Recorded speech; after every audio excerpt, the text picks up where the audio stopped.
ফরিদপুরে বাস ও পিকআপের সংঘর্ষে নিহত ১৩ জনের মধ্যে একই পরিবারের ৫ জন রয়েছে। মঙ্গলবার সকাল ৮টার দিকে ঢাকা-খুলনা মহাসড়কের ফরিদপুর সদরের দিগনগর এলাকায় এ ঘটনা ঘটে। একই পরিবারের নিহত ৫ জন হলেন ফরিদপুরের বোয়ালমারীর বেজিডাঙ্গা গ্রামের রফিকুল মোল্লা, তার স্ত্রী সুমি বেগম, ২ ছেলে রাহান মোল্লা ও হাবিব মোল্লা ও তার মা। রফিক ঢাকায় একটি সরকারি অফিসের লিফটম্যান হিসেবে কর্মরত ছিলেন। ঈদের ছুটি শেষে তিনি মা, স্ত্রী ও ২ ছেলেকে নিয়ে পিকআপ ভ্যানে করে ঢাকায় যাচ্ছিলেন।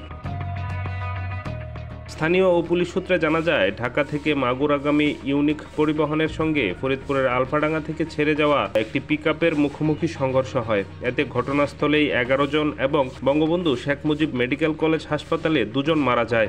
এছাড়া নিহত আরেকজনের পরিচয় পাওয়া গেছে, তার নাম মর্জিনা বেগম।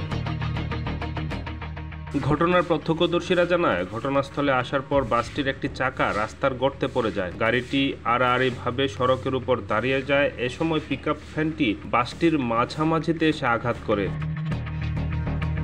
ফরিদপুরের জেলা প্রশাসক মোহাম্মদ কামরুল হাসান তালুকদার জানিয়েছেন, এ ঘটনায় জেলা প্রশাসনের পক্ষ থেকে ৫ সদস্যের তদন্ত কমিটি গঠন করা হয়েছে। একই সঙ্গে নিহতদের প্রত্যেক পরিবারকে ৫ লাখ এবং আহতদের প্রত্যেককে ৩ লাখ টাকা করে সরকারের পক্ষ থেকে দেওয়া হবে। ডেস্ক রিপোর্ট, নতুন সময়।